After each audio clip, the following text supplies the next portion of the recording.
Mr. Nigel Farage. Donald, thank you. Good evening, everybody. Well, the Labour Party conference is over. Jeremy Corbyn is, as we speak, in Brussels, talking to Monsieur Barnier, saying that no deal would be a disaster, but he's prepared to do his bit to be constructive, to try and find the right solution. That's at least what he says. Not sure the rest of the Labour Party would necessarily agree. And, of course, we have the Conservative Party conference beginning. Delegates will start gathering from this Sunday, and there's no doubt that Brexit will absolutely dominate the Conservative conference next week. Now, I've said before, if you follow every twist and turn of the Brexit negotiations, of comments that are being made by political and business figures, you're possibly likely to go completely mad, because 1 minute, and regardless whether you're a leaver or whether you're a keen Remainer, one moment you think, great, yep, that fits, it works, we're getting what we want, and the next minute you're plunged into total despair. I've been really rather hoping that the logic of a Canada-style deal was beginning to get some traction. Certainly the opinion polling showing, quite a lot of people support a Canada-style deal. Equally, quite a lot support WTO. Quite a lot of Labour voters support a free trade deal and ending political union. And I thought, well, this is really potentially something the Conservative Party could grab hold of and do well with. And just today we get the news, and I'm not in the least bit surprised by this because I've been predicting it, but, the head of German industry has come out today and said, that frankly he's very disappointed by the EU's flat rejection of the Chequers at that summit in Salzburg last week. And, he's representing firms like BMW, who of course sell 1 in 3 of their cars that they sell around the world outside Germany to the United Kingdom. So I've always thought there was great hope that German industry would lobby. So I was beginning myself to get a bit more optimistic that we were coming together around a position that might work. Until last night, on Robert Pestle on ITV, Amber Rudd, the former Home Secretary, was speaking. Here's what she had to say. It's obviously not your first choice, but if it was a straight choice between a no-deal Brexit and a people's vote, you would plump for the people's vote. Well, I think no deal is something that Parliament would assert itself and object to. So does that mean that a people's vote would be preferable? I think that a people's vote could be the result of an impasse. So I would ask Nadine but is that preferable? Is it preferable to no deal? Yes. Absolutely. Right, so there we go. Amber Rudd effectively saying if it's a WTO deal, she'll push for a second referendum. But worse still is what she had to say about the Canada-style free trade deal. I think there are a number of people. In fact, I've talked to a few colleagues, and I reckon there are conservatively about 40 of us who would not support a Canada-type deal. But to be frank, there are so many reasons why the Canada-type deal doesn't work, starting with the Irish border, going on to manufacturing, that I think we can make those arguments. But that just reinforces the point that there is an impasse if the two wings of our party face up to the fact that we have these elements that differentiate us. But, the rebel group need to think again, because I think we've only got one shot at a negotiated settlement. Depends, of course, how you define the rebel group. Some would say that Amber Rudd's group was the rebel group going against the will of the people. But, folks, the fact is there is a huge problem with Brexit. And the problem is amongst our elected politicians sitting in the House of Commons. It is actually difficult at this moment in time to see what kind of deal or no deal Parliament would actually support. That, of course, is all before ultimately it goes to the European Parliament, where the whole thing could be vetoed. Although, if the governments of France and Germany did support a final deal that was agreed, it probably would go through that European Parliament. My guess right now, and it is a guess because we're in very, very difficult waters to read, my guess right now is that there will be a deal, because there always is with Europe. That deal will then get put to the House of Commons, and I'm guessing that deal will scrape through. And I think we're going to leave on March the 29th next year, but probably with something that I would recognise as Brexit in name only. But I'm saying that to you as much as because I want to believe we're going to leave on March the 29th, as having confidence that our Parliament will actually do its job and enforce the will of the people. We may well face a huge parliamentary deadlock in the autumn, and there could be calls to suspend Article 50. There could be more voices like Amber Rudd saying maybe a second referendum is the option. I'm sticking to my guns. I think there'll be a deal. I think Parliament will narrowly vote to adopt it, and I think we'll leave on March the 29th. That's what I think. But on Saturday, it will be exactly 6 months to go until Brexit. And with Parliament as split as it is, I'm asking you what you think. Do you think Brexit's going to happen at 11 p.m. on March the 29th next year? If you think, yep, I agree with Nigel, we'll scrape over the line, call 0345 6060 973. Or maybe you think there's absolutely no chance of any deal whatsoever being passed and they'll push to suspend Article 50, then text to 84850. Or maybe you think, actually, do you know what? Parliament may well force us into a second referendum, whatever anger that sparks in the country. If that's what you think, then please tweet using the hashtag Farage and LBC at LBC, and of course watch us on Facebook and comment there too. Are we leaving at 11 p.m. on March the 29th, 2019? Yes or no? Tom is a new caller from Edinburgh. Hi, Tom. Nigel, how are you? Pleasure to speak to you. Yeah, pleasure to have you on the phone. What do you think, Tom? Are we going to get over the line or not? I'm like yourself, Nigel. I'm now very, very pessimistic. I think on 29th of March we will leave, but like yourself, I think it will be name only.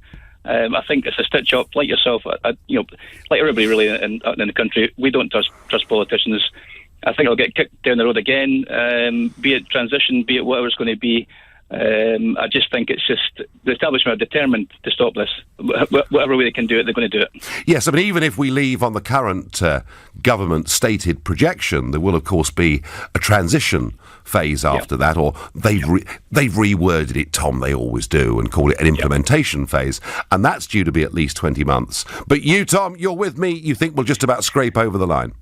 What I don't understand, Nigel, and if you can maybe help me out here, since you're in the know, you're an MEP and have been for a good number of years. What I don't understand from the guy in the street here, which obviously is me, why did the Parliament vote overwhelmingly way back to actually have a referendum? And that's obviously opposition as well. Why were they so keen to have a referendum if they knew they were going to create this absolute mayhem in the country? And why did they vote for Article 50? Why did they do that? Tom, the original reason that Parliament overwhelmingly supported a referendum was because they thought Remain would win. Yeah, it's as simple as that. Yeah. And then, of course, they did vote by a huge majority, albeit it took a bit of time, but to implement Article 50, which was done 9 months after the referendum. Again, they couldn't be seen to be turning their backs on the result. Then, of course, Tom, all those Labour and Tory MPs sitting in the Commons, stood under leaders who made it very clear in the run-up to the general election that they were going to leave the single market and leave the European Union. And it's only after that, isn't it? It's only in the last year that they've started trying to effectively take Brexit away from us. How angry will you be, Tom, if we don't leave on that date? Yeah, I'll be... It's a strange one. I'm going to have a strange sort of feeling. I'll be angry, not surprised, but pretty disappointed and pretty sad that this is the state of politics in this country. Yeah. I mean, I'm not naive, like yourself. Most people in this country are not really naive. They know there's something going on. But to actually give us the vote, ask the questions, spend £9 million on telling us all what we should be doing, how it's going to be implemented, and then turn around and say, do you know what, we don't really care what you think. Yeah. No, I mean, Tom, one of my big worries is what it will do to the fundamental relationship of trust that exists between the governors and the governed in this country. There won't be any, Nigel. No, I think you're right, Tom. Great call, thank you. I'm going to go to Amy, a new caller from the Elephant and Castle. Good evening, Amy. Hiya. Hi, so do you think we're going to leave, even if it is in name only? I hope we do. If we don't, I'll be fuming. You'll be fuming? I'll be fuming, yeah. I'll tell you why. I didn't really know the history of what's brought us to where we are. Right. But if everyone wants to believe in Labour and believe that crap they heard yesterday... excuse me. If I could say that word. No, you can't. But that rubbish they listened to yesterday... The far left are manipulated by an outsider. I don't know who, but it doesn't sound right. They are so far gone. Trump. We should have someone like President Trump over here. People should watch his speech. I'm so nervous, but they should watch his speech and what he particularly said about the UN I know. The reforms Amy, I and loved the immigration. it. Amy, I loved it. He said the nation state. The nation state's the building block. But Amy, you talk about the far left or the hard left, or use whatever term you like. They're bad. What does red stand for? Danger. Yeah, it does. They're dangerous people. I'll tell you why. Because they are He was a leaver, wasn't he, Corbyn? He was a leaver. Basically, he opposed every European treaty for years. He did say he was backing Remain in the referendum, though I doubt he voted that way. Well, if he did, it's because he got manipulated and like, oh, come on. You know, they're just good. Look, these people that are con artists, they're very good at what they do.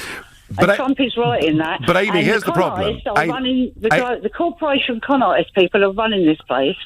Amy, here's the problem. You can talk about giant corporations, and I get it. You can talk about the hard left, and I get it. But I'm talking about Amber Rudd. She's not hard left, and here she is saying that she will vote against a free trade Canada-style deal, and if it comes to a WTO deal, she'll vote for a second referendum. So the problem is deeper than just being on the left, isn't it? No, we can't have another referendum. It's like, so what? Should we then oppose it a year later and go, no, we want to overturn it again? I know. No, Amy... Exactly. Do you know another thing? I was going to say something else, I can't remember now. I just want the Labour people out there, the supporters, not to believe what they're hearing. Where are they going to get the money from to do all this? Amy, we'll debate... I tell you what, we'll debate Labour spending plans another day. Thank you for your call and your passion. Amy will be fuming if we don't leave on the 29th of March. Amar is calling from Oxford. Are we going to leave at 11 p.m. on March the 29th? Yes. Hi, Nigel. Thanks for having me on. Not at all. Yes, I do think we're going to leave on March the 29th. I think once bitten, twice shy. I think she knows she messed up the election. I don't think she'll be brazen enough to betray the British trust again. So I think we're going to be leaving on a no-deal Brexit. And I think Amber Rudd's comments are laughable because if she votes down a no-deal Brexit, she's effectively risking her own job. Yeah, but maybe she doesn't care. I mean, Emma, the problem is, would our Parliament, would our establishment allow a no-deal Brexit without forcing a vote on a second referendum through the House of Commons? Well, I actually came through to Andrew Pearce and I said to him, I think that May should take the bull by the horns and call a general election in that. And Emma, that's the other option. The options are, we get it through the House of Commons, Article 50 suspended, second referendum, or she calls a general election. And they are the options. That's the menu. Thank you for your call. Adrian says, what is the point in voting if we don't get what we voted for? Adrian, that I think is the most important part of this entire debate. You're listening to the Nigel Farage Show, exclusively on LBC. It's now 6:15 and time. As Amber Rudd pours cold water all over the concept of a Canada-style free trade deal and says she'd back a second referendum ahead of leaving on WTO terms, I'm asking you, do you actually think we're going to leave on March the 29th next year? Before I get back to that, just a quick comment on the political party that was set up and established to campaign for us to leave the European Union. I'm, of course, talking about UKIP. I was a founder member of it. I've been in it for 25 years. I've been the chairman of it. I've been the national campaign manager of it. I was the leader of it for a decade. It's taken up the best part of my adult life, and I've always believed in it and thought it was the right vehicle to change things in this country. Today, there was a hearing at the Old Bailey. Tommy Robinson was there. The details don't matter for now. But outside the court, there were lots of supporters of Robinson flying UKIP flags. And then tonight I see that UKIP Welsh leader Neil Hamilton says that if Tommy Robinson is put forward to join the party, we should consider it on the merits. And I've been warning UKIP not to go in this direction, yet they seem hell-bent on doing so. And right now, despite those 25 years of being part of it, I have to say I feel pretty semi-detached. I still sit as an MEP for the party in the European Parliament. For me, it's very, very sad that UKIP is not focusing on Brexit, but other issues, social issues, Islam, etc. Right, I've got that off my chest. Let's get back to, are we going to leave? I still think we will. I think we'll leave. I suspect it'll be Brexit in name only, but I can't discount a major constitutional crisis and something else happening. Suspension of Article 50, second referendum, or Mrs May calling a general election. Trouble is, last time she tried that, didn't go so well, did it? What does Terry, a new caller from Farnham, make of it all? Good evening, Terry.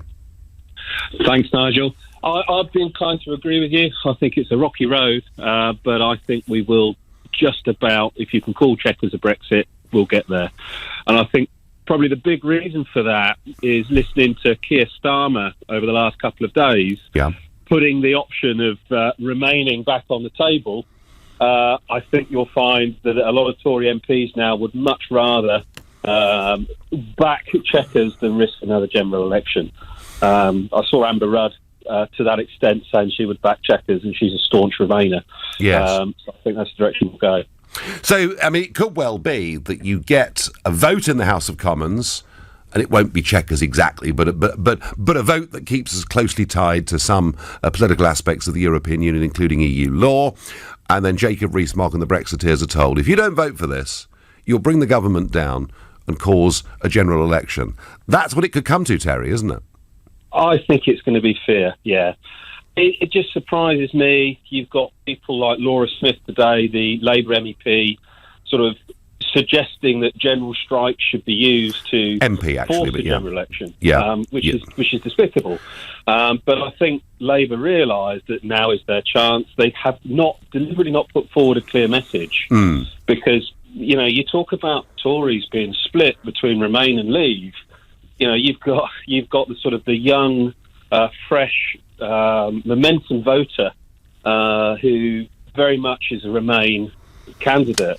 Yet you've got the established Jeremy Corbyn now, and am I right in saying that he can't carry out a number of his policies within the European Union? Yeah, I mean, a lot of nationalisation, etc., would be very, very difficult. But, Terry, I'm with you. I think we'll creep over the line, but not the one that Brexiteers really wanted. Hundreds of messages coming in. Sean says, if we don't leave, there's no point in voting for anything ever again. Sean, I was hearing that in Cornwall on holiday this summer. Mark is very suspicious. He says they're all in the deep state Remain plot together. Pat says, we will make sure that we don't leave in name only. We must make sure, because that is not leaving.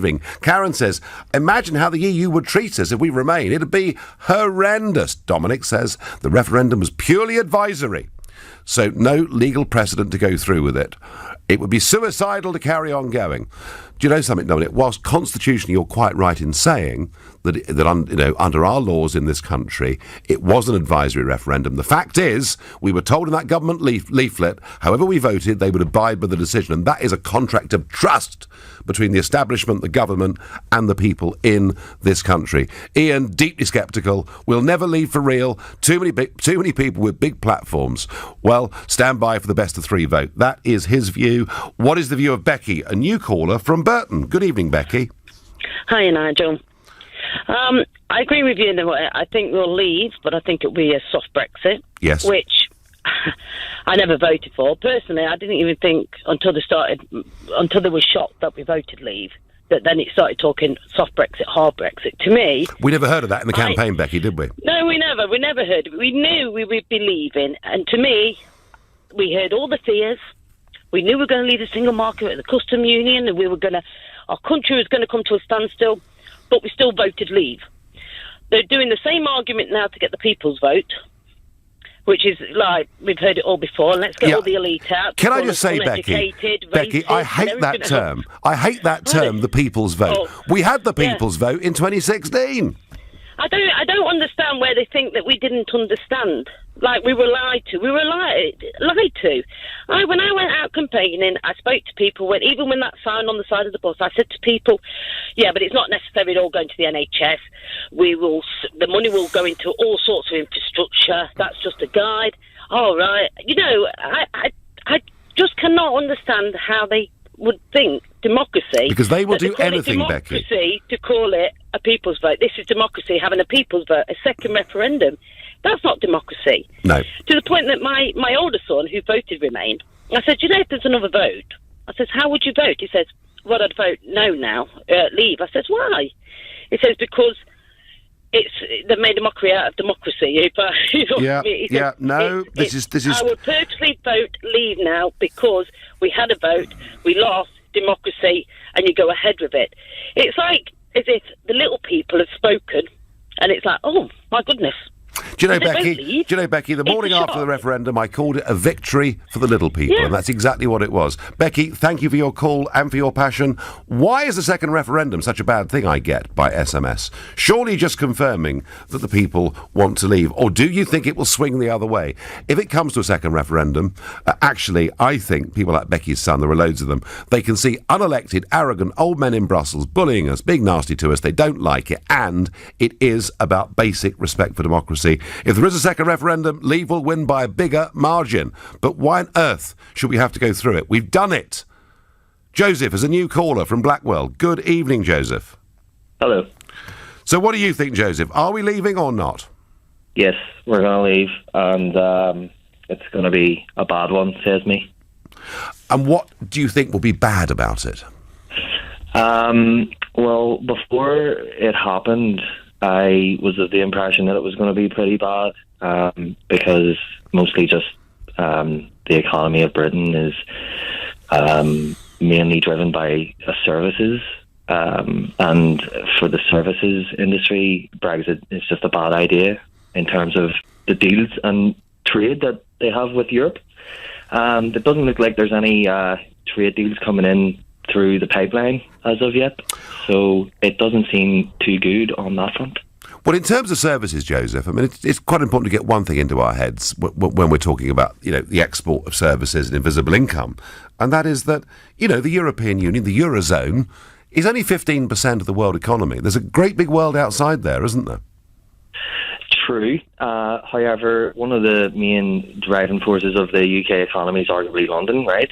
Yeah. And one of the reasons why London's such a great place for a lot of services is because of its of where it is geographically, time zone, and whatnot. And most of that comes from the passporting rights that certain companies have Joseph, with Europe. I don't buy that at all. I worked in commodities / financial services for 20 years.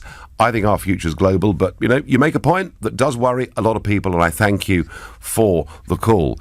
It's the people's choice. We voted leave, and leave we'd better, says a determined Diane. What does Linda, a new caller from Watford, make of all of this? Good evening, Hello, Linda. Nigel. Hi there. Lovely to speak to you. So, are we leaving, Linda? Oh, I'm absolutely fuming. Right. I really am upset. I voted for Brexit, and I'm just so annoyed about the whole thing. And is it? Vote. Is it the politicians that you're angry with? Everything, yeah. Oh, definitely. We voted to leave, Nigel, and they're just, they're just trying to stop it. We had a vote, and I can't believe that. Gina Miller took it all to court, and to say that Parliament having a meaningful vote. It's about the way we leave, and now they've twisted it round to say that it's they want a referendum and be on the ballot paper. Well, I know, but do you agree with me, Linda, that if the worst came to the worst and they forced us to vote again, they might be surprised by the result? Well, I think there'd be a lot of people wanting to leave now, but will that, I worry about the votes. Linda, I tell you what, I worry about all of it every single day. I thank you for your call. Loads of passion on this subject. You're listening to the Nigel Farage Show exclusively on LBC. It's now 6:30 and Brexit's confusing. Parliament is divided. They're all over the place. Is there any possible deal that actually can get a majority in Parliament? I think just about we can. I think we will leave next year. I'm very keen to hear from people who tell me we're not going to leave and tell me why. I've not heard that argument. 0345 6060 973. Now, it's a big day in Washington, D.C., where President Trump's nominee for the Supreme Court, Brett Kavanaugh, is appearing before a committee in the Senate, and it's dramatic stuff. Just remind ourselves how strongly the president supports this nomination. This was him speaking at a campaign rally in Las Vegas last Thursday. Brett Kavanaugh is one of the finest human beings you will ever have the privilege of knowing or meeting. A great intellect, a great gentleman, an impeccable reputation, Went to Yale, top student. Went to Yale Law School, top student. So we got to let it play out. But I want to tell you, he is a fine, fine person. Well, that couldn't be clearer, could it, really? Trump backing him all the way. And remember, when you get appointed to the US Supreme Court, you're there for life. And if Kavanaugh gets approved, there will be a clear Conservative majority on that Supreme Court. So the stakes are very, very high.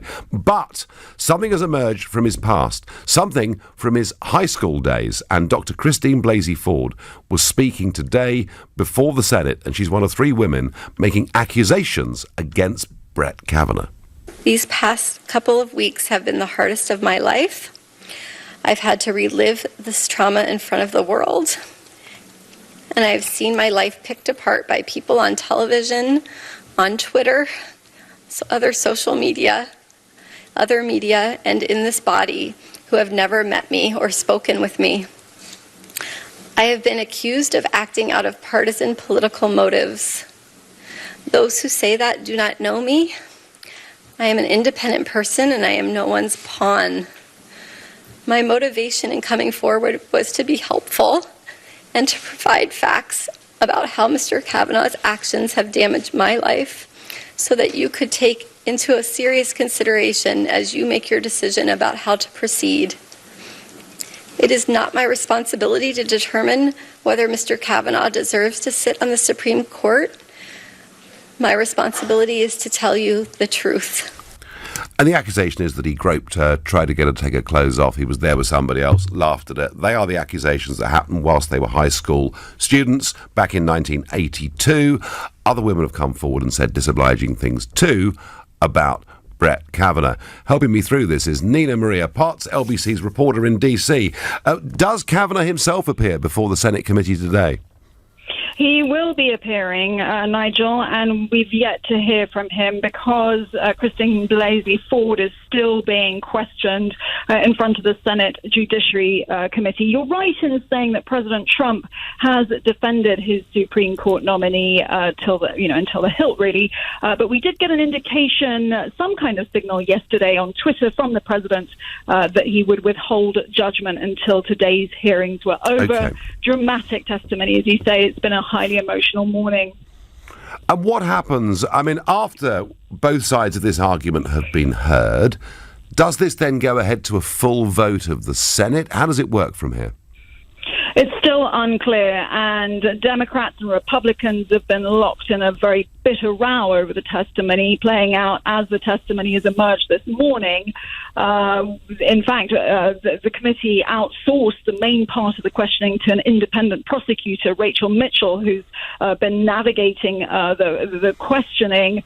Both of their appearances, both the Supreme Court nominee Brett Kavanaugh and Christine Blasey Ford, their testimony and their appearances will have major political consequences, I think, for both parties, as well as the Me Too movement here in terms of dealing with sexual misconduct.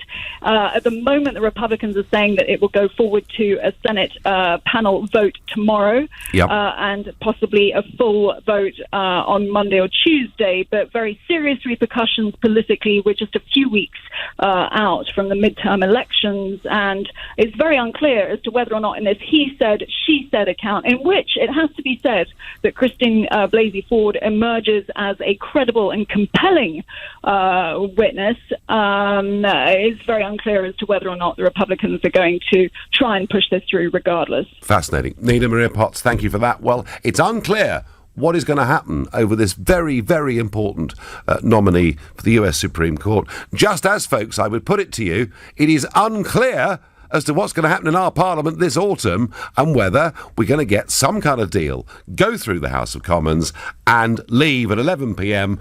on March 29th next year, albeit on terms that I doubt I will like. Nigel, it had better happen. If not, democracy will be dead. British people betrayed. Trouble on the streets, says Dave. Make no mistake, our traitorous MPs will do everything to force a second referendum. They disgust me. Some people are really, really angry. And it was interesting that Andy Burnham, the Labour mayor of Manchester, said that if a second referendum was forced, it could lead to civil disobedience. Yet he still thought it might be the right thing to do, which I thought was remarkable. Solomon is a new caller from Glasgow. Hi, Solomon. Hello, Nigel. It's a pleasure to actually speak to you. Well, welcome onto the show. So tell me, is a deal going to go through Parliament so that we can leave, or will Brexit be obstructed? Well, I believe that we're going to leave. I believe we're going to get them. We're going to leave on WTO terms. That's what I actually believe. I know they'll try to sabotage it because they're just sore losers, and that's all that this has been. Thinking like what's going on in America with the Democrats. But at the end of the day, I believe we're going to get that WTO deal. Otherwise, it's going to be hell to pay because everybody's going to be coming out and voting to get rid of every incompetent, lazy, and spineless politician that's represented us in Parliament. But Solomon, do you honestly think that this Parliament would allow... I mean, I'm told that constitutionally the government could just take us out. But in reality, if Parliament rebelled against the WTO Brexit, they could force a second referendum, couldn't they? They could try, but they won't succeed because at the end of the day, what scares politicians the most is the fact that people can vote them out. Yeah, no, I agree with that. And that's one of the reasons, Solomon, I'm back on the road doing stuff. I'm saying to people, let your MP know that if you betray Brexit, you'll never get our vote again. Solomon, it wasn't the best phone line. Thank you for calling, though. Luca is a new caller from Bournemouth. Good evening. Hi, Nigel. Pleasure to be on the show. Good to have you on. So, what's going to happen? Tell me. March 29th, I feel, yes, we will leave. Unfortunately, like you say, in name only. I mean, I didn't agree with both sides of the argument leading up to it. I was a leaver at the age of 22. I believe I was quite politically attuned. I feel like my generation was very swayed on social media, which is unfortunate. However, of course, the EU are going to make an example of us. You've got one person, in a football team kicking up a fuss. You make an example of them before everyone else follows the groove. I see it's a matter of years before other countries start looking into it. But we'd be very naive to think that this would have been an easy streak. I feel people have lost the faith, although they may not be the best people in charge of taking us forward. These are the cards we've been dealt with. We kind of need to fulfil that promise. I mean, there's been a huge lack of leadership, Luca, on this, I'm afraid. 100%. I agree with you on that one. Unfortunately, like you said, if we do an election, Brexit gets put on the back burner. We need to prioritise. And although, yes, Theresa May, both sides of the party, you're never going to unite one country. You're never going to cherry pick the best parts of the agreement. The EU aren't going to roll over on that. But what we need to do is find that fine line of actually fulfilling the promise, which was leave. And it's leave leave means leave. Is a slogan I know quite well. Luca, I thank you. Go to Crawley to speak to Fred, another new caller to this show. Hi, Fred. Hi, Nigel. Nice to talk to you. I think we'll leave because I believe that the EU have no intention whatsoever of allowing us any deal at all. As you know, they're a rule-based system. We asked to leave, so why should they give us anything? Cameron went over there and came back completely empty-handed. He sure did. I can't see them doing anything at all. Well, you may be right, Fred. I take a slightly different view, which is that German industry, French industry see us as such an important marketplace. They'll want some tariff-free deal to be done. The question is what concessions we make to get that. So I take a slightly different view on that. But do you think, Fred, ultimately Parliament will allow us to leave with no deal? I can't see that I can't see that they can do anything other than I can't see that because they can't go against the referendum, although it is said that the referendum itself was not legally binding. I don't know whether that's true or not. Legally, Fred, the referendum was advisory, despite the fact they told us they would implement our wishes. Fred, striking a more optimistic tone than some others. You're listening to the Nigel Farage Show here on LBC. It's now 6:45. A lot of our elected politicians don't like Brexit, and many are now trying to dilute it, delay it, or even stop it. Before I get back to that debate of are we actually going to leave on March 29th next year, I launched at the start of this week a charity auction. It's for LBC's charity Globals Make Some Noise. It supports small projects across the UK helping children and their families living with illness, disability, or a lack of opportunity. The offer is lunch with me. For you and two other people, we'll do it on a Friday afternoon. We'll do it at Franco's restaurant here in central London. It is superb. We'll do it on a Friday because I wouldn't need to be broadcasting at 6 o'clock, if you understand me. It'll be a great, fun thing to do. To bid for this, you go to lbc.co.uk. You've got to be 18 years old to take part. Terms and conditions are all there. lbc.co.uk if you want to bid for the charity to have lunch with me for 3 of you. Back to messages. Damien says, Remain is looking more and more likely. You have to save us, Nigel. Well, I'm doing my best. Jason says, we all voted to leave, and leave we must. Well, I know there's a lot of very strong feeling out there. Nigel, I see a 3-question referendum on the horizon. Chequers deal, no deal, or remain. Split the Brexiteers' vote and force us to remain in the European Union. Then the establishment gets what it wants, says Chris. Chris, I do not believe we could have a multiple-choice, 3-part referendum. The Electoral Commission in the past said the referendums have to be absolutely clear, and 3 questions, and as you say, which would cleverly try and split the vote, simply would not be in the spirit of that. I am going to speak to Santi, who is ringing from, is it Taronga in New Zealand? Taronga, New Zealand, yes. Well, welcome to the show. Hi. Thank you. Good morning, Nigel. Oh, it's morning here. It's evening there.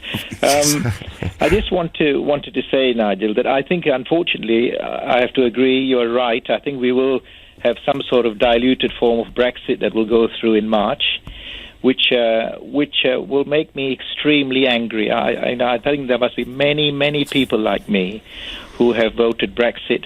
Despite all the negative that we had, I don't want to rerun the referendum, but all the negative, they tried everything. Despite that, many of us really, truly wanted Brexit, and we voted for it. And the only reason it'll go through in diluted form will be what is called self-preservation. The MPs will realise at the last minute it will be suicidal not to vote Brexit through. For that reason alone, they will vote it through, but it will be diluted. Yeah. And it will not give us what we need. Santi, I think you're right. So many opportunities will be denied.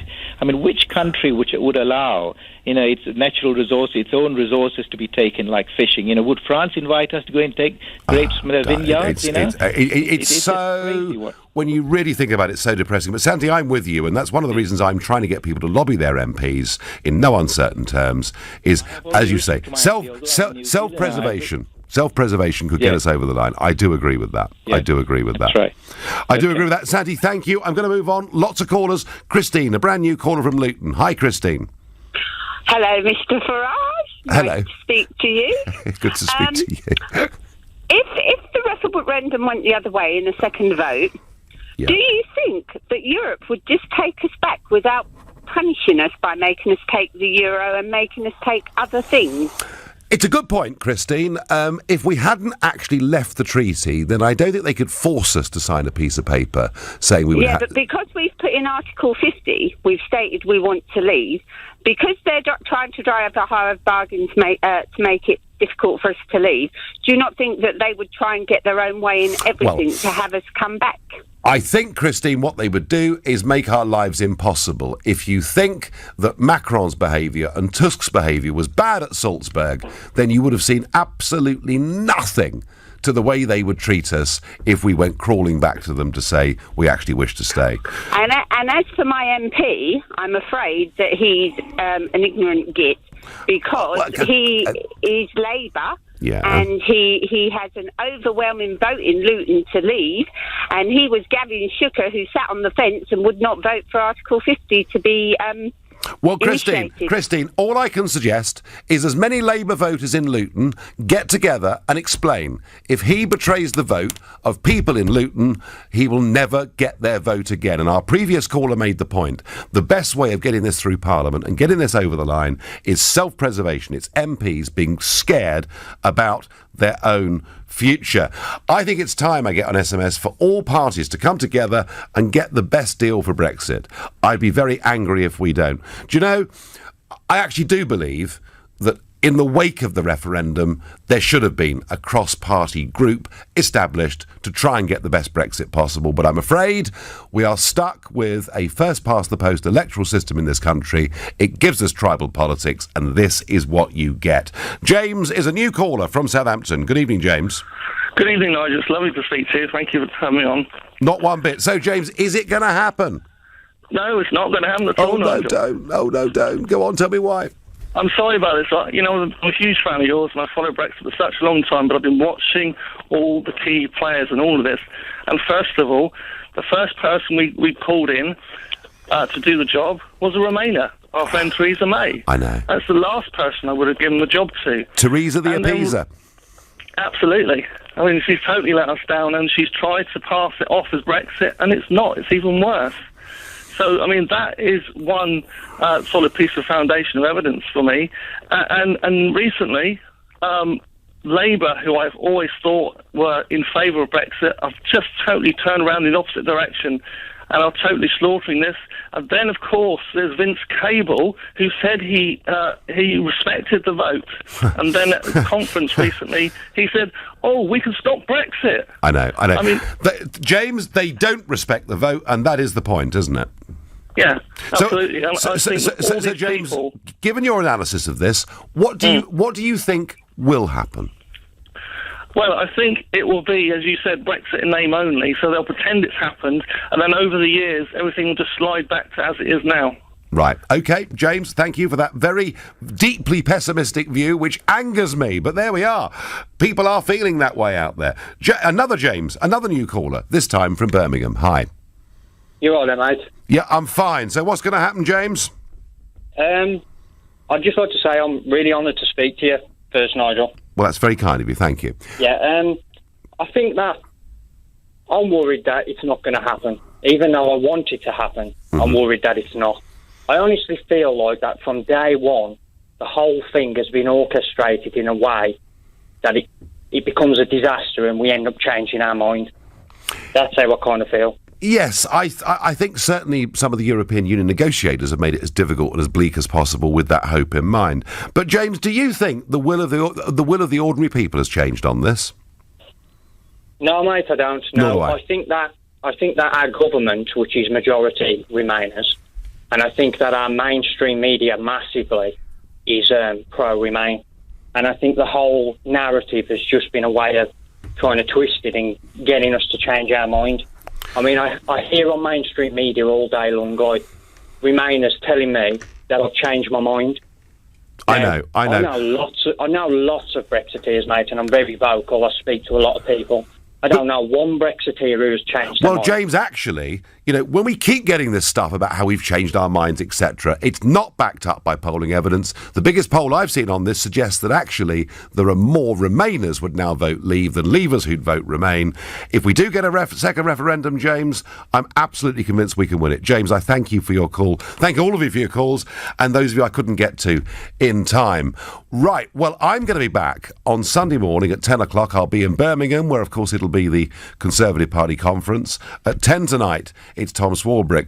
But up next, I'm going to ask him a question. It's Ian Dale. Ian, do you think we're going to leave on March the 29th next year? Yes, I do. Thank goodness. 95%. By the way, how are they letting you into the Conservative Party conference?